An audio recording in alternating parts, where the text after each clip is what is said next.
दोस्तों, महान संत श्री प्रेम रावत महाराज जी बताते हैं, इंसान दुखी क्यों होता है और दुख का कारण क्या है। कई बार मैं देखता हूं कि लोग अपने उपकरणों से भावुक रिश्ता बना लेते हैं। यह बात मुझे बड़ी अजीब लगती है। मैं कुछ साल पहले कंबोडिया में था, जहां मैं विद्यार्थियों को संबोधित कर रहा था। जब प्रश्न पूछे जा रहे थे, एक लड़की खड़ी हुई जो बहुत दुखी लग रही थी। आपके वीडियो देखे हैं, उसने कहा, और आपने कहा कि हमें कल में नहीं जीना चाहिए, हमें आज में जीना चाहिए। और मैं उसी समय सोचने लगा कि शायद वह लड़की किसी बड़ी दुखद घटना से गुजरी है, शायद उनके यहाँ किसी का निधन हो गया है। मुझे ये बात अच्छी लगी कि कम से कम वह मेरे सामने अपने दुख के बारे में खुलकर कुछ कह रही है। और तब उसने कहा, जी, कल मेरा फोन गुम हो गया। मुझे अभी तक बहुत अफसोस हो रहा है और मैं बहुत दुखी हूँ। मैं ऐसा क्या करूं कि मैं फिर से सुखी हो जाऊं। मुझे बिल्कुल किसी ऐसी चीज की उम्मीद नहीं थी। इसमें दुख की कोई बात ही नहीं थी। फिर भी यह लड़की वाकई बहुत दुखी लग रही थी। मैंने उसे इस तरह से उत्तर दिया, क्या आप फोन के साथ पैदा हुई थी?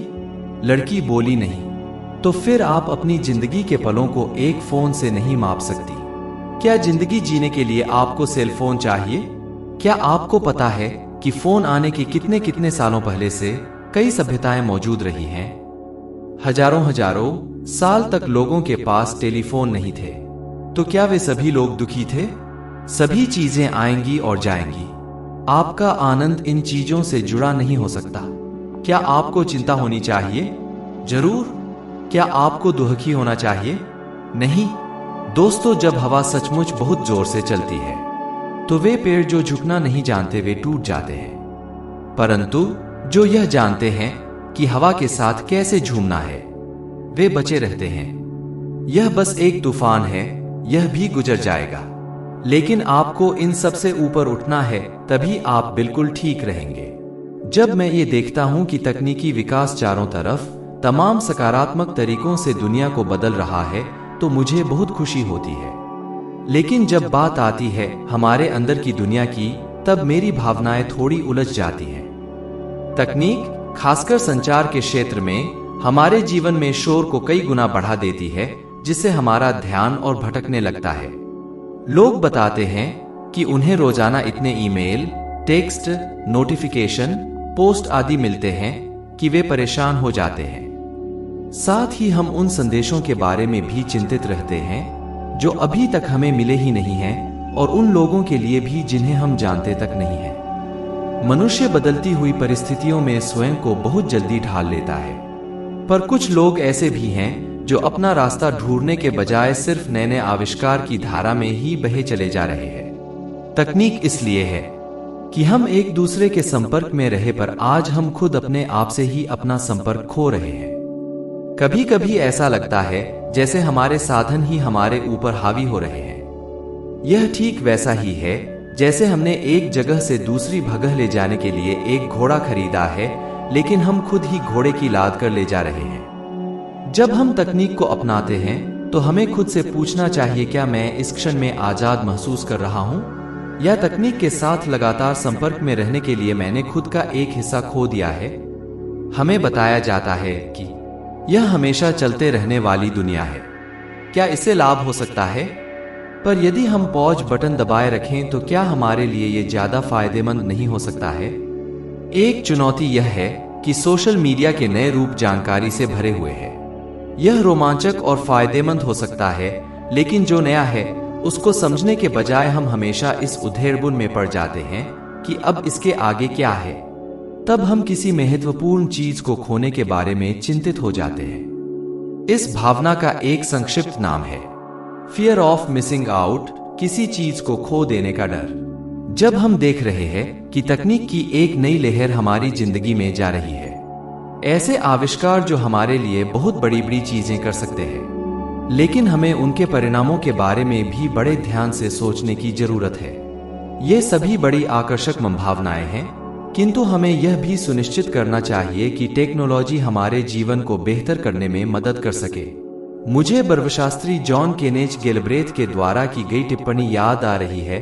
संयुक्त राज्य अमेरिका का जटिल टेक्निकल उपलब्धियों की ओर बढ़ना में दर्शाता है कि क्यों ये देश अंतरिक्ष से संबंधित संसाधनों में इतना अच्छा है और गरीब बस्तियों की समस्या के बारे में इतना धरावा मुझसे कभी कभी पूछा जाता है। कृत्रिम बुद्धिमत्ता होने वाला है। मैं कहता हूं ठीक है, तुम तब भी तुम ही रहोगे और मैं ही रहूंगा। इंसान भी इंसान ही रहेगा। समय के साथ कुछ तकनीकें क्षीण नहीं होती है, वे अपना मूल्य बरकरार रखती है। महान विज्ञान कथा लेखक और विचारक आइजैक अजिमोव ने कहा, अभी जीवन का सबसे दुखद पहलू यह है कि समाज जितनी तेजी से विवेक इकट्ठा करता है, उससे ज्यादा तेजी से विज्ञान ज्ञान इकट्ठा करता है। लेकिन हम इसे बदल सकते हैं। इसे हमेशा में याद रखना चाहिए कि हमारे अंदर एक असलियत है जो विवेक से भरी है। दोस्तों, अच्छा कर्म यह आपके ऊपर निर्भर करता है कि आपके जीवन में आनंद है या दुख, उसका जिम्मेदार मैं हूं, वो बनाने वाला नहीं। कई लोग कहते हैं कर्मों का फल है, तो जल्दी जल्दी अच्छे अच्छे कर्म करो और कूद जाओ। क्या है अच्छा कर्म? 10-20 भैंस को रोटी खिला दो और कूद जाओ जल्दी से। नहीं, आप जीवित हो, क्या ये अच्छा कर्म नहीं है? एक वो है जो जाएगा इस संसार से यह कहता हुआ कि हे बनाने वाले, तुम्हारा लाख लाख शुक्रिया। और एक वो है जो जाएगा यह कहता हुआ, मेरा यह भी अधूरा रह गया, मेरा यह भी अधूरा रह गया। जो मनुष्य अपनी सुध-बुध खोकर माया के पीछे पड़ता है, अज्ञानता के पीछे पड़ता है, उसको दुख मिलेगा। ऐसे दुख का अनुभव कभी किया है जिसमें आप ये समझ रहे हैं कि आप सुखी हैं पर दुखी हैं? जीवित होना और मौत दोनों कितनी शक्तिशाली चीज है। ये जो सांस आ जा रही है बीच में, जो सारी मौत को रोक लेती है, इसकी हमें कीमत मालूम नहीं है। जो कुछ भी आपने अपने जीवन में आज तक किया है, वो इसलिए क्योंकि आपकी सांस चल रही है, और तब तक ही आप सभी चीजें कर पाएंगे जब तक सांस चलेगी। ये पृथ्वी अरबों साल पुरानी है। जब ये पृथ्वी बनी, आप क्या थे? धूल। वैज्ञानिकों के हिसाब से ये पृथ्वी 5, 15, 20 अरब साल तक और रहेगी, उसके बाद ये भी धूल हो जाएगी। आइंस्टीन ने एक बात कही थी कि जो कुछ भी बनता है, जो कुछ भी बना है, उसका नष्ट होना जरूरी है। वो नष्ट होगा, सबको नष्ट होना है, परंतु आप बहुत थोड़े समय के लिए जीवित हैं। इस संसार में जो कुछ भी हो रहा है, जो गड़बड़ है, वो लालच की वजह से हो रहा है। लोभ के बारे में कोई बात नहीं करना चाहता है। आप मस्ती में होश खोकर अज्ञानता के पीछे भाग रहे हैं, जैसे पकड़ लेंगे और जीत जाएंगे। नहीं, पर आप में वो शक्ति है, उसका इस्तेमाल कीजिए, अपने जीवन को सफल बनाइए, यही मौका है। फिर धूल बनना है। ये कब होगा किसी को नहीं मालूम। दोस्तों, वीडियो कैसा लगा कमेंट करके जरूर बताना, और दिल से अच्छा लगा हो तो एक लाइक कर देना और चैनल को सब्सक्राइब करके बेल आइकन ऑन कर देना। पूरा वीडियो देखने के लिए धन्यवाद।